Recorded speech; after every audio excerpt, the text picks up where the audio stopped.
hi అండి అందరికైతే నేనైతే ధనియాలు ఏంపి పెట్టినాను మసాలా పడుతున్న ఈరోజు అయితే చూపిస్తాం మీకు కూడా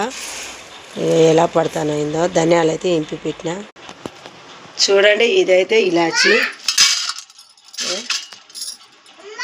ఇదైతే ఇంకా కొన్ని కూడా వేద్దాము ఇలాచి లవంగాలు ఇదిగో మిరియాలు లవంగాలు కలిపి అయితే నేను వేస్తా మిరియాలు లవంగాలు ఇలాచి ధనియాలు కొంచెం జీర కూడా వేస్తా ఏంపుతా మసాలా మరి నేనైతే ఆ విధంగా చేస్తా మీరైతే ఏ విధంగా చేస్తారు మరి నాకు తెలిసిందైతే ఇట్లా చేస్తాను నేను మీరంతా ఎట్లా చేసుకుంటారో చెప్పండి ఆ మసాలా కూడా నచ్చితే కామెంట్ చేయండి అందరికైతే బాయ్ మరి మసాలా అంతా అయినాక కూడా చూపిస్తా సబ్స్క్రైబ్ చేయండి లైక్లు చేయండి బాయ్ అండి